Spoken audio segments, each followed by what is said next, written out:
Okay. Hello, everyone. Welcome back to Diaries with Debbie Friday. And it's a beautiful day in Toronto. It's nice and sunny and hot today. And today I want to talk about giving up. More specifically, I want to talk about surrender. And I'm just going to get right into it. So before I begin, just a reminder, if you haven't already, please subscribe to the podcast on YouTube, Spotify, Substack, Apple, wherever you're listening to this right now. Thank you. Love you. Okay, so I kind of started talking about this a little bit on TikTok, this idea of surrender, of giving up completely as a way to get what you want. And at first, it kind of seems contradictory. Like, it kind of seems like, how can you want and give up in the same breath? But I really do think that they're one and the same. Like, I think that they're part of the same process. So when I think about wanting, I think about how so much of this life that we live is about desire. You know, to live is to desire. When you're in the womb, your desire is to be born. When you're born, your desire is to take your first breath. As you continue to grow and move through life, your desire is to be safe and nurtured and loved and seen and to make money and learn things and buy things and find yourself and so on and so forth. Your desires just continue to multiply in a very automatic kind of way. And that's also why I don't really subscribe to this idea that desire is the root of all suffering. Like, yes, desire is the root of all suffering in the sense that to want means that you do not have. Like, the reason you want something is because you don't have it, and thus you suffer in that wanting. Your suffering is the not having, that feeling of separation from something that you want to take as part of you. But I don't think that that's a bad thing, you know, and I don't think it's possible to ever rid ourselves of our desires as human beings. To desire is to be alive, it's to participate in the experience of being a human being. And my understanding is that that notion of desire is the root of all suffering. It comes from Buddhism and Eastern philosophies. And, you know, forgive me, I haven't read all of those texts, but from my own personal research that I've done, it seems as if there's been a lot of like misinterpretation of these ideas, which doesn't surprise me because, well, you know, you guys, this is how things go in the wild, wild west. Like, but something I found in my research is that in Buddhism, there's two distinct notions of desire. The first is called tanha. I think that's how you say it. It's called tanha, which is the typical way that we think of desire as suffering. Tanha is desire that arises out of ignorance, out of blindness and desperation, out of a culture of consumption and fear and learned helplessness. Then there's the second kind of desire, which is called chanda. And this is desire that arises out of conscious choice, out of wisdom. Chanda is focused desire. It's freedom from suffering. It comes from the will, from our ability to act on the world around us. And I like these two distinctions because I see them echoed in so many philosophies that I think get it right and really offer us really rich and actually useful frameworks for how to live good lives.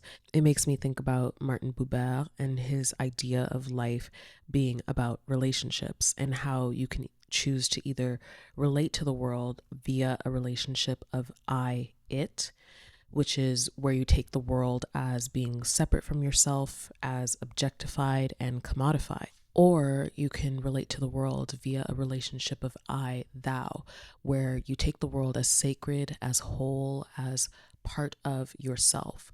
The relationship, just like desire and just like suffering, is there no matter what, but we have the free will to choose how we will interact with the world, to choose how we will live our lives. And this choice changes everything. And recently, I've just been like really interested and obsessive about this idea around rightness. Like, what is a right way for me to live? What is right for you? What is a right way for us to live?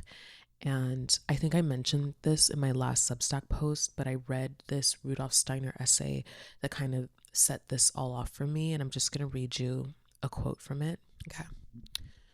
So he writes, "The moment we do not merely occupy ourselves with personal matters, but enter into a feeling relation to the whole world, then we begin to do what is right for ourselves." And again, there's that same echo of tanha and chanda and I it versus I thou. Like when you really get down to it, when it comes to philosophy and religion and spirituality, whatever, everybody is kind of saying the same thing. Like, just pick whatever language resonates with you, but just know that every stream is more or less leading to the same ocean. But anyway, back to Steiner and this idea of rightness. I just feel very inspired these days to figure out what is a right way for me to live. That is something that I want. It's something that I desire. And I realized that in order to get what I wanted, I had to give up. Now, when I say give up, I mean it in the Simone Weil kind of sense. She has this quote from her book, Waiting for God. And I'm going to read to you just like this small section. So she writes, "To give up our imaginary position as the center, to renounce it, not only intellectually, but in the imaginative part of our soul, that means to awaken to what is real and eternal, to see the true light and hear the true silence." How beautiful. And guess what else? How right, When you want something, essentially what you're trying to do is bring what is immaterial into the material. You're trying to make something that is at first imaginary. You're trying to make it real. And in order to do that, you have to give up that thing in your mind. You have to let go of the fantasy of it, your imagining of it, your desire for it. You have to let go of it in the immaterial, because even though it's immaterial and it's only existing as a desire in your mind, that desire is still taking up space. You are centering it in yourself, and you are creating a self that revolves around that desire. But matter, real things, they need space in order to materialize. If you want something to materialize in your reality, there must be a void so that it can fill it.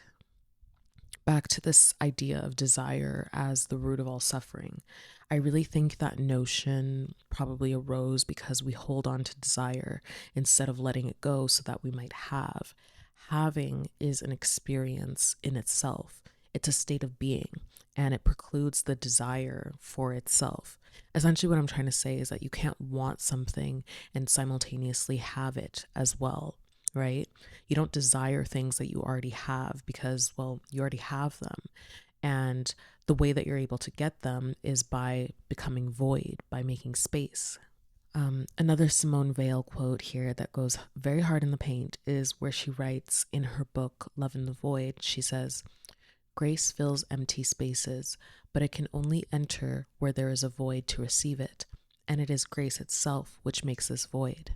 Like, how beautiful is that? Beautiful, you know?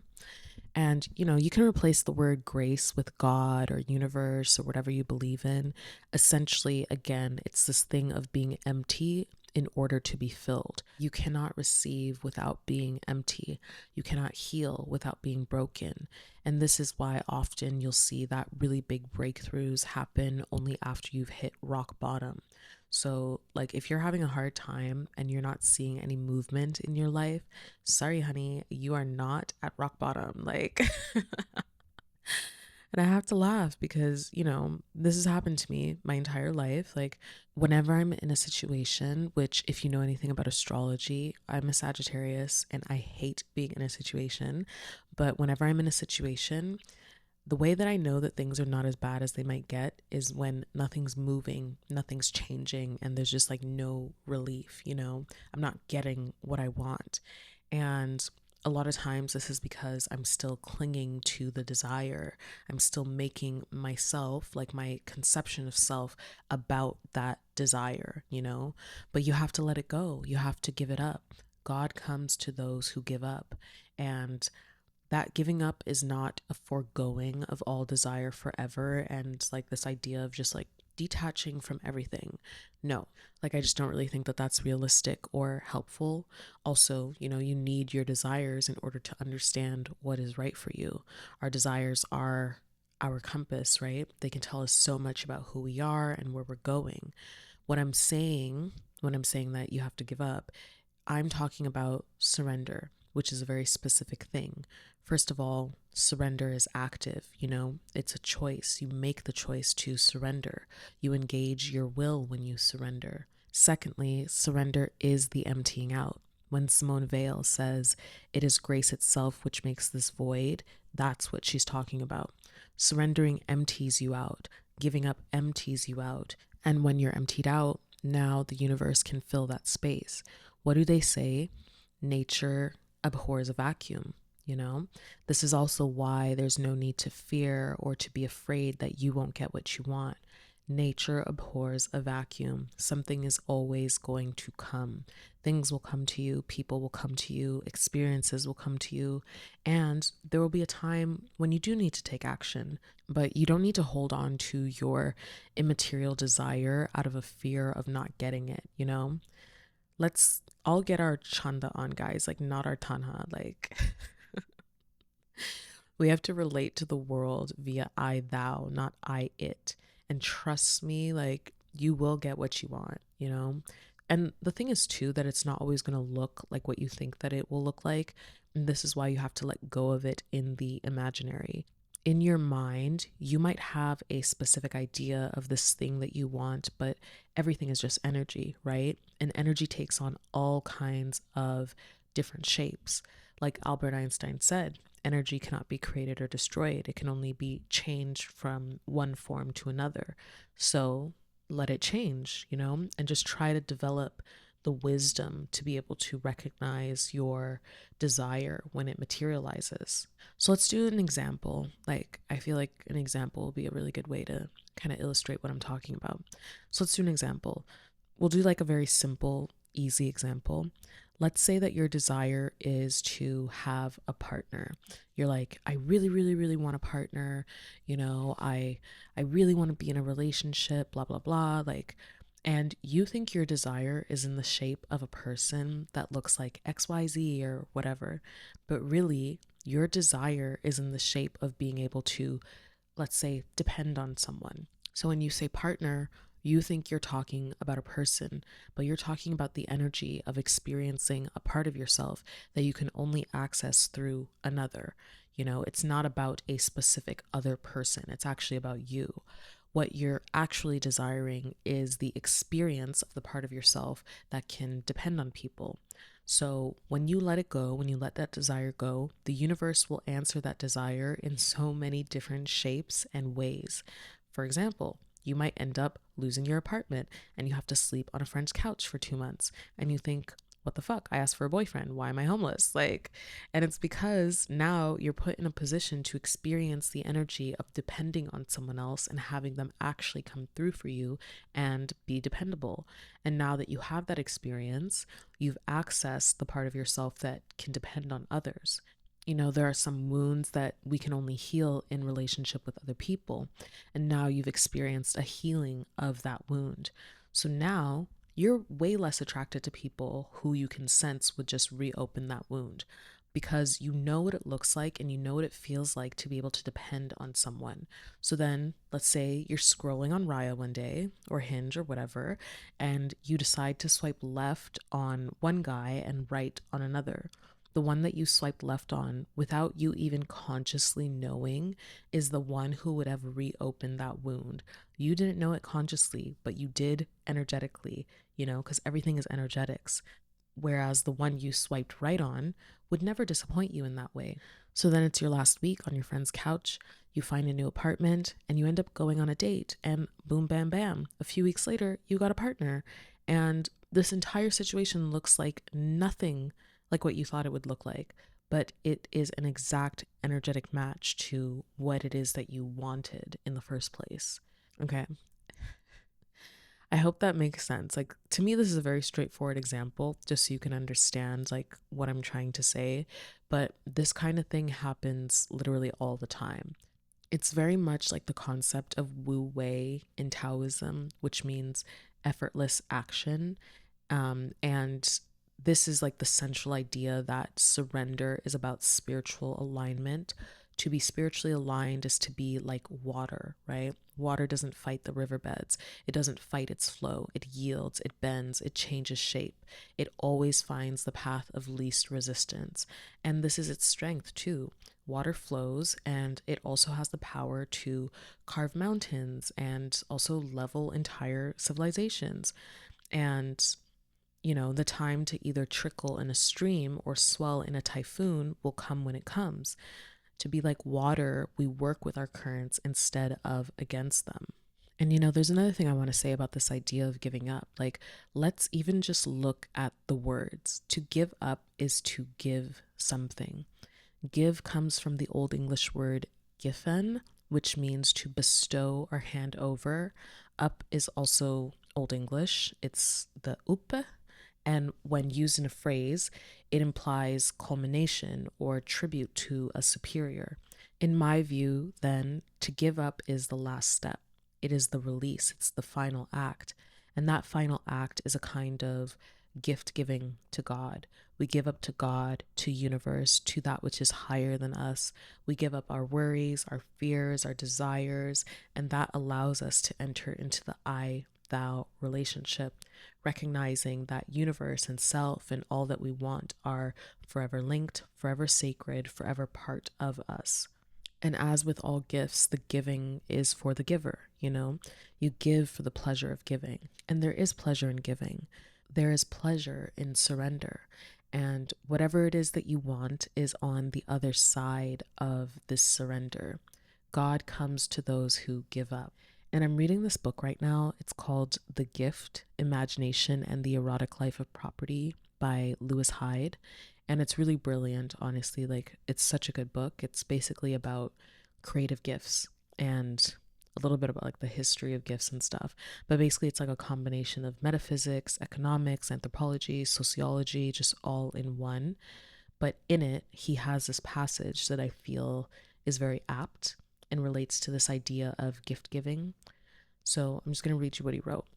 So he writes, "The gift moves towards the empty place. As it turns in its circle, it turns towards him who has been empty-handed the longest. And if someone appears elsewhere whose need is greater, it leaves its old channel and moves towards him. Our generosity may leave us empty, but our emptiness then pulls gently at the hole until the thing in motion returns to replenish us. Social nature abhors a vacuum." How eloquently said. Yeah. Again, there is no need to worry or to have fear. Our gift, our surrender will always come back to us. A very wise woman once said, "It's closer than you think, it's farther than you thought, more easy than you know. You've got to want it lots. And then give it up." And I think that's about all I wanted to say today. And yeah, I'm going to go out later and I'm going to enjoy this beautiful day. And I hope you guys are having a beautiful day of your own. Okay. I love you guys. Bye.